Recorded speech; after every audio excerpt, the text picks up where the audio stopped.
Okay, hello, welcome in everybody. Welcome to the Women's Wellness Network and welcome to today's guest. Hello, Samantha, how are you today? I'm wonderful. Thank you. Thank you very much. How are Awesome. you? I'm fantastic. Thank you. It's very nice to have you here. I know we were having a little issue getting going, but now we're on it. So yeah, please, why don't you just tell us a little bit about who Samantha is and maybe where you are in the world? Okay. I live in the United States. I used to travel around the world because I was married to a wonderful, nice man, the Air Force, the military. And we ended up in a very small place. I rather don't say the name, but in a small Goodbye. place that I never thought we were going to end up here. And we were going to retire here and then move to another place and travel. But then life had other ideas, you know. But everything that makes us grow. At the end of the day, it makes us grow. Right. So yeah, challenges and things like that, right? They come upon Yeah. you and yeah. So okay, I know you have a book. Can you tell us a little bit about your book?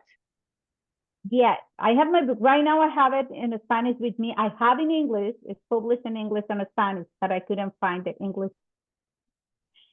Oh, And this book is about the story that we went through as a family, facing mental health issues and everything that involves around with the system.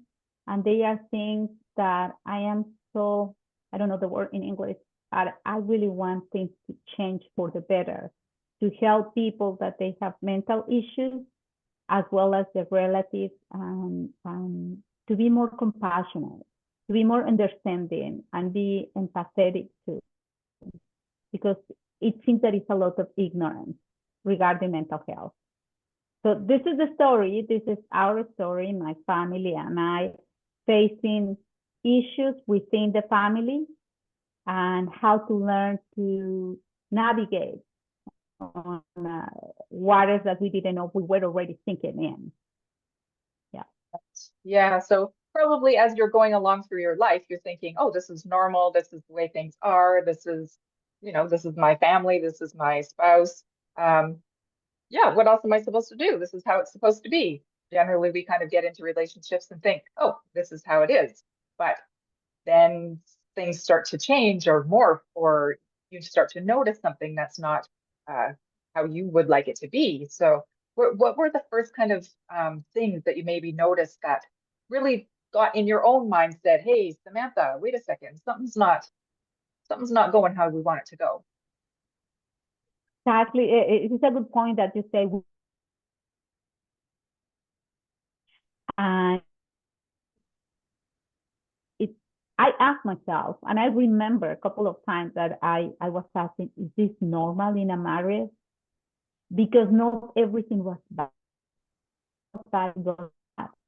And answering to your questions, I remember, and I mentioned on the first, I won't spoil the book, but on the first chapter, that what I remember is at some point, sitting on the floor with my back to the door, crying, having my kids, the pet, and my husband really being kind of violent, never physically towards me. I will be lying. But it was that emotional abuse and the banging on the door that you don't realize until later the effect that it has in the spouse and the children. And to this day, I am dealing with PTSD, and I never was touched by him, like in a violent way. But it was a lot of emotional abuse that I didn't realize, I didn't know. And again, it was good and really bad. And when I was on the floor sitting thinking, is this normal? To get to the extreme of arguments that they escalate, is this okay? All the couples they have it, should I stay or not? And I'm also asking myself, am I married for life? I'm married for, on the good and the bad and everything. But it gets to the point that now I see this is not good for anyone, including the kids, for anyone, not for him, not for me, not for the children. And I needed to do something drastic. And at that moment, I didn't do it either. You will think that after those things, and keep going, because again, we normalize things. And we keep going on daily basis. It needs to be something, some event that shakes you hard enough that you say, that's it. I cannot go anymore like this. And I don't know where I am going to go, but I know that not here like this. Right. Yeah. I mean, it's unfortunate that we can't see before, we can't see and feel that opening to exit and to excuse me, put ourselves first and find that little pathway without something really major and traumatic happening, because it always seems to be there has to be some kind of catalyst or some kind of thing that's really traumatizing and dramatic that makes us move, makes us actually physically, okay, I'm going to make a decision, I'm going to do something different. And especially when you have children, it's so difficult, right? Yes, it is. Well, I wouldn't say you, I will speak for me, my experience, and I didn't know what to do within myself because I didn't know myself at that time, and I didn't love myself enough. That's the first thing.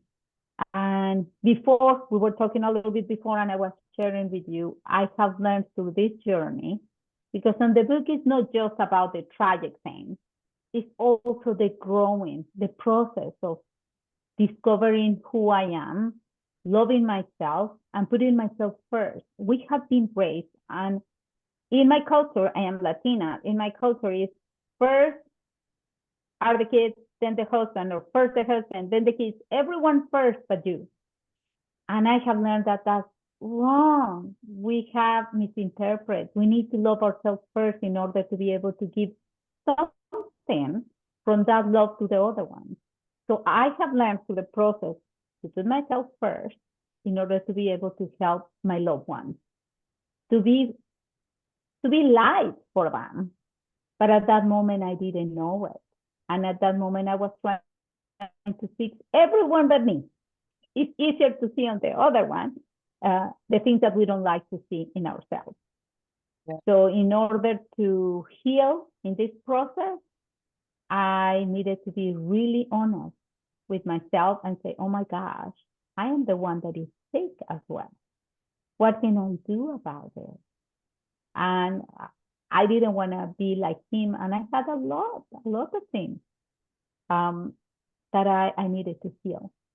The only difference between him and I, and it's unfair because that's something that he learned to deal from childhood, or unfortunately. But the only difference, in my case, I knew something was wrong and I was going to go and look and work to heal myself, no matter what it took, and then help my children. I was trying to help him for many years, but in his case, he doesn't see anything wrong, nothing. One of the disorders that he has is, and I didn't know anything until, I was presented with the situation, narcissistic personality disorder, not a narcissistic trait that we all have, that is even healthier to a certain point, but the disorder. And it was covered, narcissistic personality disorder, covered narcissistic. It was really challenging to see. And because of the disorder, one of the characteristics, everyone is wrong but him. Everyone is sick but him. He doesn't need any help. Everyone needed in his mind.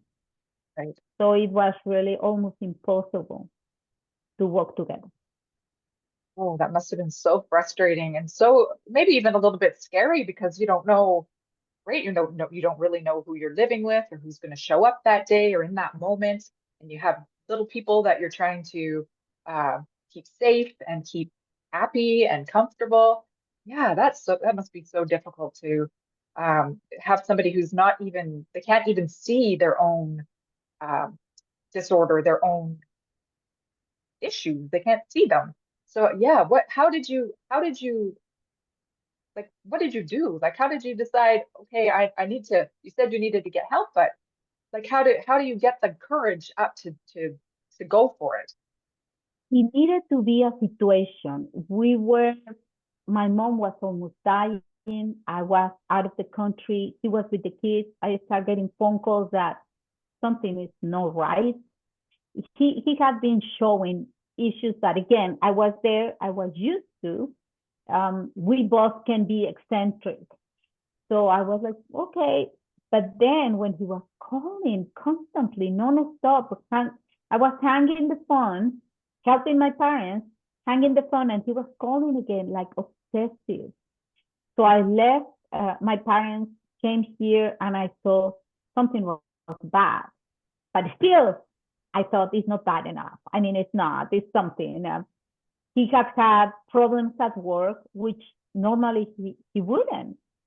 But he was removed of his position. It was very humiliating for him. And I saw him that he was like, everything is perfect, everything is wonderful. Then he took us in a trip. He didn't let me arrive home from coming from my parents to cross the country, and then is when I realized something is really off. And I called mental health, and they helped me to come back. I didn't know if I was coming alive. Again, no, because he was trying to be violent with me. His decisions, his behavior on the highway and everywhere, it was like, what is happening? And it was very sad, because once that the first time he was in an institution, as soon as we came, they say he needs to be institutionalized. And he thought he was going to prove the universe. He was the universe. He was fine, the best. And I am thinking, what is happening? It was a major crisis. It seems to me, but that is just my interpretation. I don't want to put that it was his, because I am not on his shoes, but because he was going to retire, he wanted to retire like the best person in the whole military because of his narcissistic disorder. So he put a lot of pressure within himself, and he lost it. He really went into psychosis, and us, we needed to go into hiding for years. And very scary, very, very traumatizing. Trying to say, Daddy will be okay, and trying to find therapies and finding it was something big.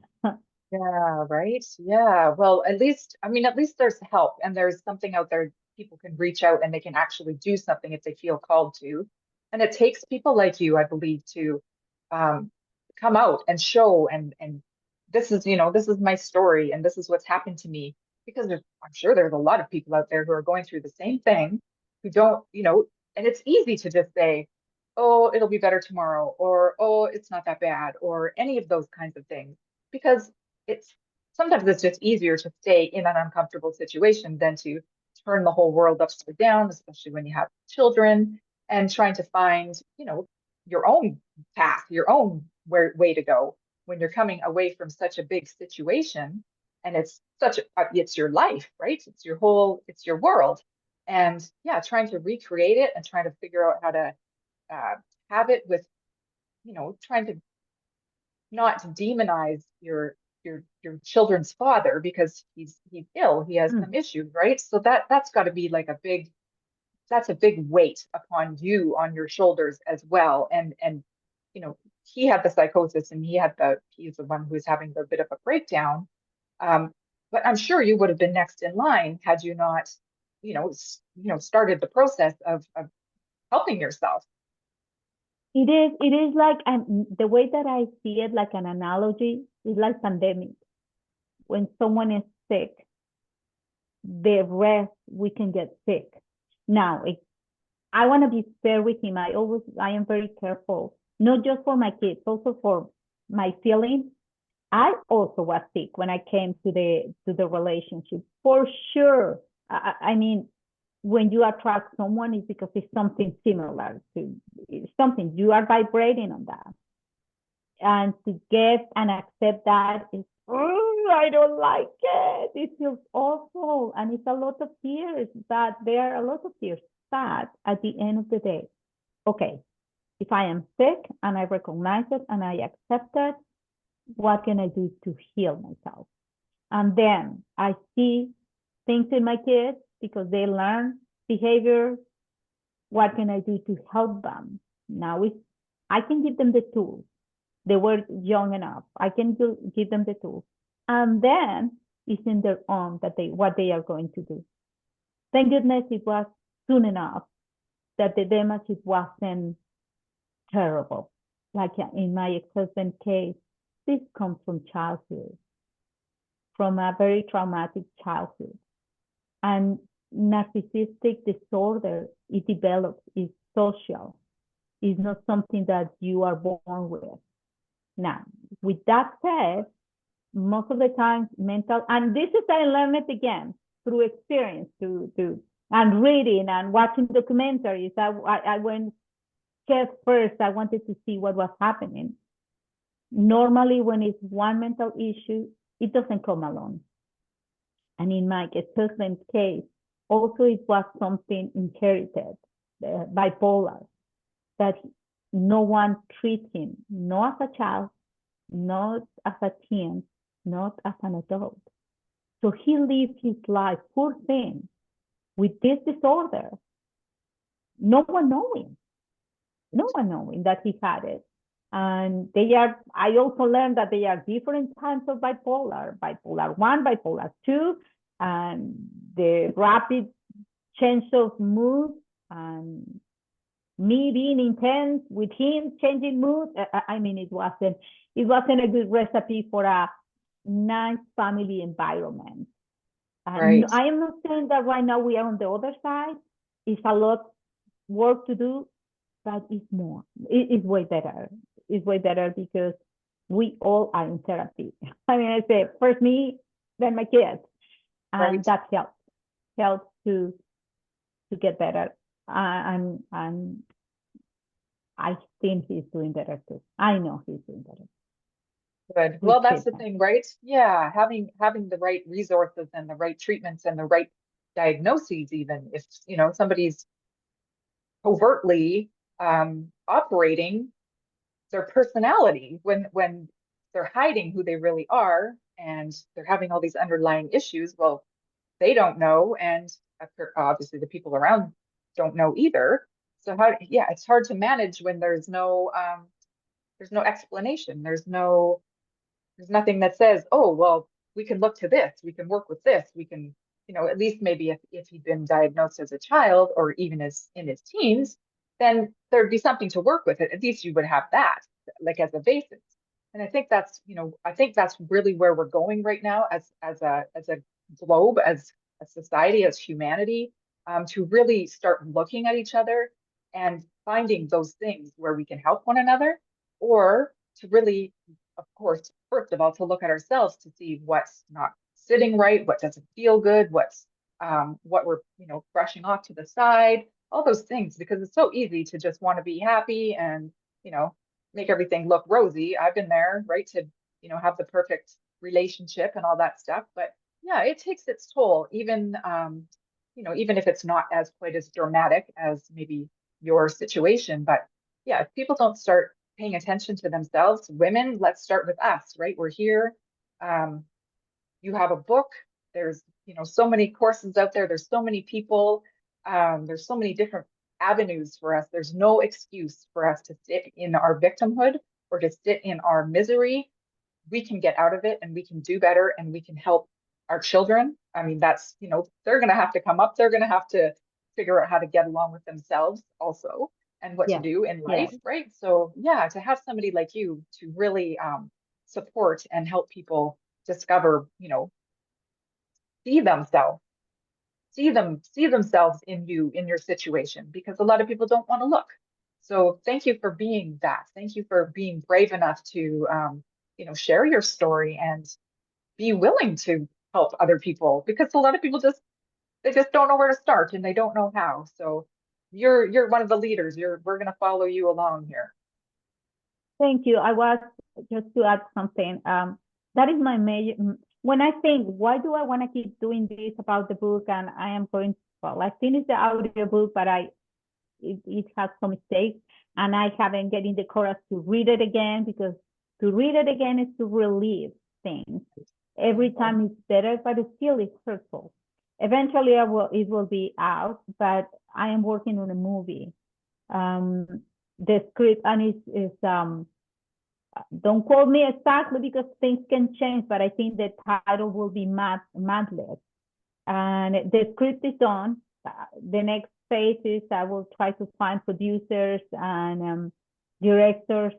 If you know someone that can help, really, I want this to go out to the world to see, look, I was in a situation that the mental health providers told me, you are lucky to be alive, like that. The police officers told me, run away, change the social security, change everything, leave everything behind. I mean, and now I am my children. I am so proud. They got a scholarship. They are in honor. And not just that, the way that they express, we can communicate, and they can tell me, I don't like this, I like this. It's not perfect. I still complain with them, and I still nag at them, and it's not perfect, but it's getting healthier every day. And if we go and sleep, because we are humans, and sometimes, hold on, we have the tools. And if we don't, we know where to find them, and they know where to find them. And that's what I want to tell the people. And learn more about mental health, learn and not conform to be in a situation that is unhealthy for everyone. We don't do any favor to the kids to remain in a situation that is, to ourselves and to the kids, that is not right. Exactly. That's what I want to. Yeah, well, I mean, a movie is amazing. And yes, I do actually have somebody. I will point you to her after this interview. She's in the middle of doing that. She's just talked to a producer herself. So perhaps she can direct you towards that person. Yeah, and that's the way, that's what we have to do, right? Some of the people that have really started to do the healing work and really are finding the answers and having the tools and the things that, we can pass on to other people, especially our kids. Because, I think most of us growing up, we had these illusions, when my friend calls them hallucinations, these ideas that we were going to, you're going to get married and you're going to have this family and it's going to be perfect and it's going to be wonderful and you're going on these vacations and all the things that we, dream up in our brain. But we're not prepared for ourselves when we get married and get into relationships. So this is, the part about helping your kids is number one, because if we can help them, then they're going to be better able to go forward when they choose a partner, when they, are in a relationship and they see things are not quite correct. Then they can speak up. They don't feel like they're underwater or, being locked up or something that they can't, with their hands tied, they can't say anything. So growing strong children, helping them really discover that there are two sides of things, right? There are mental illnesses. There are things that are traumatic and harmful even over here, but that's not the person. That's just the situation, and we can get through them, right? Yes, yes. And what you were saying about the kids, yes, we need to think about the kids, but first us, really, really. If we are, and Monica Alexandra, that I love her to pieces, and my therapist, my psychologist, she saved me, and she has helped my kids big time. I always tell her, you are part of this process, and a big part of, if it's success, you are part of that. She used to tell me, that is yours. And I was like, no, that's not mine. When I was arguing with the kids, and to see and look in the mirror, to every time when I see something that I don't like, okay, what I'm doing that is bothering me. But even she told me energetically, And it's true, I can see it. If I am doing for me, besides that I see by example that I am taking care of me, I am giving them permission to be better, to heal. And it shows, it shows. We just were in Mexico for a week. And when we came back, we were just in the car talking, and it was beautiful to hear them. What was the best part, Mom, that you liked? What was you didn't like? And the conversation that went through that and say, I know that sometimes you were harsh, just I can be kind of strict, harsh to let me do things on my own, but thank you because now I can do it. And yeah, I am fearful sometimes, but I am facing my fears, and I was like, oh, good. You know, all this is paying off. Yeah, they are so beautiful moments. At this moment in my life, I am enjoying the relationship with the kids because at the beginning also it wasn't easy. They were blaming me. Why did you leave Daddy? If you have remained, he will be better. And the guilt that I felt, because I also felt, oh my gosh, it's when he is sick and when he is good, but what do I do? And you mentioned it was one, I know I go in circles, I'm sorry, this is me, but Oh, good. one moment I heard when I was debating, what do I do? And I came so close to myself, to the divine. Really, at that time, the thing that I missed during those years is that connection that I felt, because I was so close, praying, meditating. I went into meditation, a major scale, and I hear that inner voice that is instinct, divine, God, Holy Spirit, the way that you want to call it. And that is what I let myself be guided, even on things that they were really against society, and it worked magically. And one of those times, I remember I was in the kitchen when I heard that. I felt it more than hear it. I felt it. Let him go. And I was crying. I was crying like, how I am going to let him go? How? We were married for 15 years. How? At that time, 13. But yeah, Here you are. after, yes. And let him go now with gratitude. And I pray for him in my own weird way. My friends will say, but I do. And I know he's okay. I know. My heart knows. I get some news sometimes, not like before, because otherwise I get into this and I stop living my life to live his life and trying to fix it, and that's not the case anymore. So I have a life to live. He has his own life, and my children are flying. So yes, all good at this moment. Right, perfect. Well, that's sometimes all we need is somebody on our side, somebody to talk to, somebody to help guide us, somebody to show us, hey, have you looked in the mirror? Have you looked at yourself?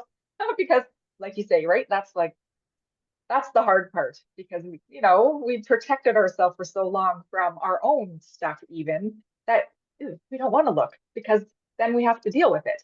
But once we deal with it, it's gone.